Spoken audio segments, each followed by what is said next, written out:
그럼 다음 단계는 뭐냐? 오염되지 않았다. 그러면은 오염되지 않았구나 알았는데 미미하게 오염됐는지 다시 확인하라는 거예요. 예를 들어서 이 사람이 바람을 피운다. 대놓고 두 집 살림을 해요. 그럼 떠나야죠. 근데 1년에 한두 번씩 몰래 하는 것 같아. 미미하게 한다는 거예요. 안 하는 건 아닌데 아주 미미하다 이거예요. 그래서 그걸 아주 자세히 관찰하라는 거예요. 그래서 오염이 되지는 않았지만 그래도 미미하게 남아있는 오염이 있더라 이거예요. 그래서 아주 미묘하게 미세하게 오염된 행위를 하더라 이거예요. 아까 7가지를. 그러면 버리고 떠나라. 됐어요? 근데 오염도 안 됐고 미미한 것도 없고 깨끗해요. 사람이. 이 7가지가 전혀 하지 않더라 이거예요. 그러면은 그 깨끗한 것이 오래됐는지 아니면 오래되지 않았는지를 점검하라는 거예요. 오래됐으면 통과, 오래 안 됐으면 버리고 떠나라는 거예요. 자, 어떤 사람이 예를 들어서 결혼하신 분도 있고 결혼 안 하신 분도 있으니까 얘기하기가 쉬워요. 비유하기가. 바람을 피웠는데 두 집 살림 하다가 정리를 했어. 그리고 몰래 1년에 한두 번씩 몰래 바람을 피웠어. 근데 보니까 그것도 정리를 했어. 근데 정리한 지 한 달뿐이 안 됐어. 버리라는 거예요. 떠나라는 거예요. 못 믿겠다는 거예요. 근데 정리한 지가 한 10년이 됐어. 그럼 신뢰할 수가 있다. 통과. 그 다음 단계가 뭐냐?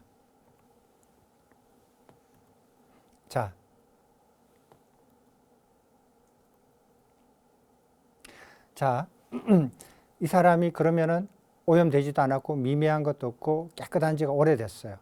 그러면은 이제 그 불교에서 사람들한테 저 사람은 깨끗한 사람이다. 저 사람은 훌륭한 사람이다. 소문이 나요. 소문이 나가지고 사람들이 몰려오기 시작해요.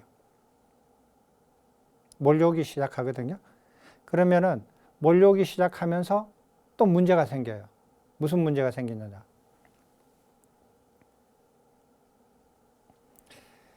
옛날에 사람이 없었을 때, 알려지지 않았을 때, 깨끗한 상태로 있었을 때는 가난하고 청렴하고 사치하지 않고 사람이 겸손하고 깨끗하게 그렇게 살았는데 사람들이 막 몰려오니까 돈도 막 들어오고 사람들이 막 오니까 조건이 바뀌는 거예요. 조건이 바뀌니까 사람이 다시 달라지는 거예요. 어떻게 달라지느냐? 돈이 생기니까 갑자기 외제차 타고 다니네? 갑자기 방 안에 이만한 TV를 켜놓고 사네? 그죠? 그렇게 사치스러운 생활을 반하고 또 막 유명해지니까 사람이 거만해지네? 만나기도 어렵네? 하루 기다려도 안 만나주네? 옛날에는 가면 즉시 아이고 잘 오셨습니다 하고 하시던 분이 유명해지고 난 다음에 만나려고 하니까 아무리 연락해도 연락도 안 받고 연락도 안 되고 기다려도 번호도 안 주고 언제 만나줄지도 모르겠네. 그렇게 바뀌는 거예요. 오만하게. 그 다음에 옛날에는 오는 사람도 없었고 거기다가 젊은 사람들은 더더구나 없었어. 그래서 깨끗한 생활을 했는데 지금은 막 젊은 사람들도 막 오고 이러니까 감각적 쾌락을 즐기는 생활로 바람을 피울 수 있는 상황으로 바뀌는 거예요. 그렇게 바뀌어버렸어요. 그렇게 바뀌는지 안 바뀌는지 점검하라는 거예요. 그래서 바뀌면 떠나라는 거예요. 바뀌지 않았다. 그러면 그 사람한테는 다소간의 위험이 없다라는 걸 알아야 돼요. 그러면은, 근데 저 사람이 처음에도 깨끗하게 살았고, 겸손하고, 아주 이렇게 청빈한 생활을 했다. 근데 유명해졌다. 많은 사람이 오고 재물도 오고 사람도 많이 오고 이래도 계속 깨끗하더라. 근데 그것이 자기 통제, 자기 억제를 통해서 그것을 깨끗함을 유지하는지 안 하는지를 살펴보라는 거예요. 무슨 말인지 알죠? 가끔 제가 이런 말을 들은 적이 있어요. 그 아주 어렸을 때, 막 철들기 전에 4살, 5살 이럴 때 출가하신 분이 있어요. 그런 분들은 이제 그런 분이 혹시 있었는데 그분은 너무 귀여우니까 그 절에서 가장 큰 제일 높은 스님이 그 개를 귀여워 해서 옆에 두고 키웠어요. 그랬더니 걔가 7살 되고 10살 되고 15살 되고 점점 하면서 보고 배운 게 뭐냐면 제일 높은 큰 스님을 보고 배운 거예요. 그래서 걔는 다른 사람이 없으면 천진난만한 애처럼 행동하는데 누가 보면은 말과 행동과 몸짓이 큰 스님처럼 바뀌어. 자기도 모르게 자동적으로 변신을 해. 변환을 해버려. 그 애가 의도하지 않았는데도 불구하고. 보고 배운 거예요. 자기도 모르게 그렇게 하는 거예요. 그러면은 외부 사람이 오면 그렇게 변신을 하니까 외부 사람이 온다는 거 눈에 보이자마자 변해버리거든요. 그 외부 사람이 보면 아, 저분은 깨끗하고 몸짓이나 행동이나 말이나 뭐 이렇게 몸가짐이 다 정말 훌륭한 사람처럼 보인다. 라고 착각할 수 있다는 거예요. 그것을 점검해 보라는 거예요.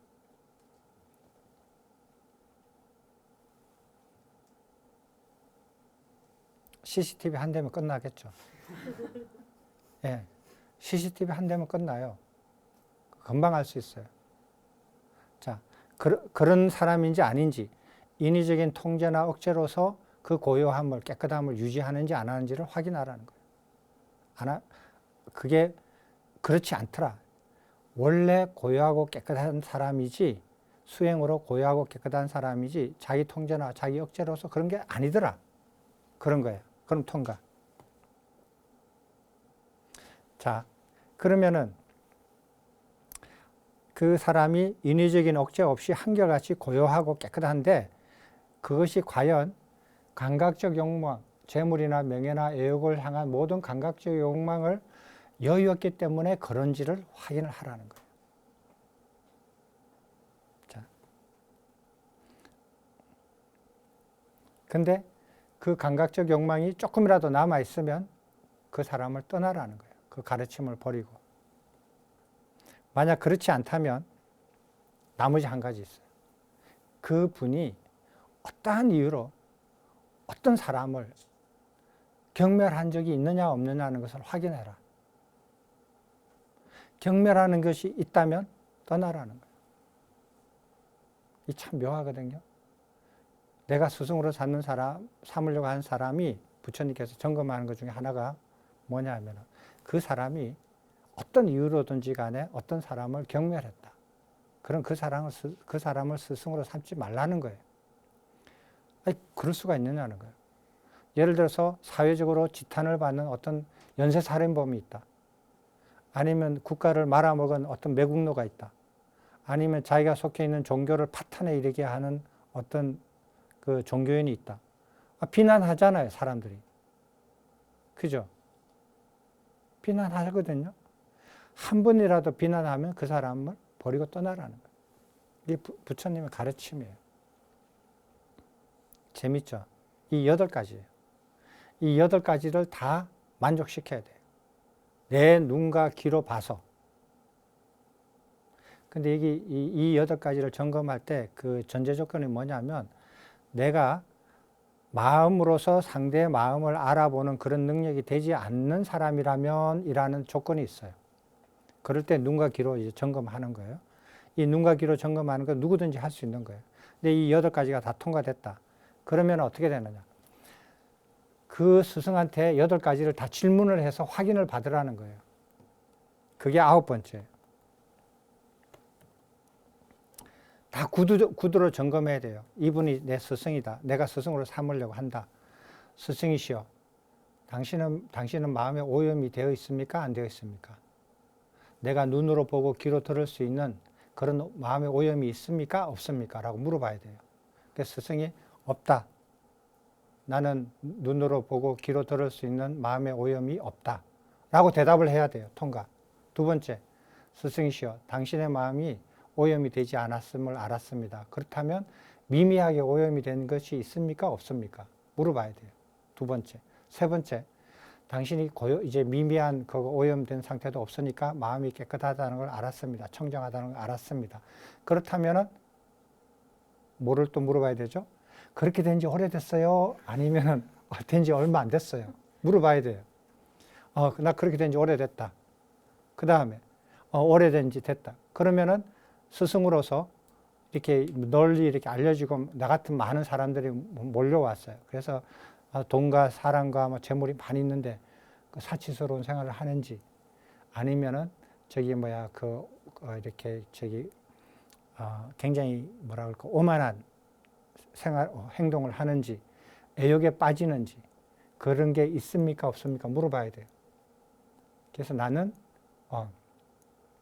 사치스러운 생활로 돌아가지도 않았고 오만한 행동을 하지도 않고 그리고 애욕에 빠지지도 않았다라고 대답을 들어야 돼요. 그 다음에는 뭐를 물어보죠? 그 다음에 다소간의 위험이 없어요. 위험이 없으면은 이것을 자기 통제나 자기 억제로서 이루신 겁니까? 아닙니까? 라고 물어봐야 돼요. 그것은 나는 내 통제나 내 억제로 이루어진 게 아니다. 자연스럽게 이루어진 거다. 내 수행의 결과로 이루어진 거다라고 답을 들어야 돼요. 그 다음에 또 뭐를 듣냐면은 그 고요한 것들이 감각적 욕망을 다 여위어서 생긴 겁니까? 라고 물어봐야 돼요. 나는 감각적 욕망을 다 여위어서 생긴 거다라고 대답을 들어야 돼요. 그 다음에 마지막으로 어떤 이유로든지 다른 사람을 경멸한 적이 있습니까? 없습니까? 없다. 나는 사람을 경멸하지 않는다. 통과. 그래서 8가지를 다 구두로 확인했어요. 확인하면 9번째가 통과되는 거예요. 근데 여기서 질문하러 갔는데 안 만나주는 거예요. 질문 하나 했더니 건방지게 이렇게 나온단 말이에요. 그 다음에 스승이시여 당신의 마음이 오염이 된 게 있습니까? 오염이 되었습니까? 안 되었습니까? 이것 봐라. 네 마음은 네 마음은 오염이 됐냐 안 됐냐. 네 마음이나 쳐다보지 왜 내 마음을 쳐다보고 이러니 저러니 얘기해. 네 건방진 놈 나가. 이런단 말이에요. 또 어떤 사람은 가면은 물어봐도 이래요. 또 물어보면 얘야 오늘 다른 일정은 없느니? 이렇게 한다고. 대답 안 해요. 또 어떤 경우는 거짓말을 해요. 이런 경우는 다 검색해서 떠나야 돼요. 자, 이게 다 통과됐다. 내가 물어본 것들이 다 저분이 진실하게 대답을 했고 그 대답이 진실하다. 그리고 진실한 대답이 다 통과되는 대답을 하셨다. 그러면 마지막 10번째. 자, 이제 자질은 다 됐는데 그 다음에 또 한 가지 갖춰야 될 게 있어요. 그 스승이 가르침을 설할 때 어두운 면과 밝은 면을 양면을 갖춰서 설하신다. 그 다음에 쉽고 낮은 단계부터 어렵고 높은 단계까지 점차대로 가르칠 줄 안다. 그 다음에 포괄해서 개략적으로 설명할 줄도 알고 그 다음에 부분적으로 세밀하게 설명할 줄도 안다. 그런 교수법을 갖춰져 있다. 그래서 제자가 그분의 가르침을 이렇게 그 중에서 어느 하나를 딱 듣고 그거를 감동을 받아서 그것을 자기 걸로 만들었다가 그 하나로 인해서 나머지 가르침 전체를 자기 걸로 만드는데 설해 줄 아는 사람이다.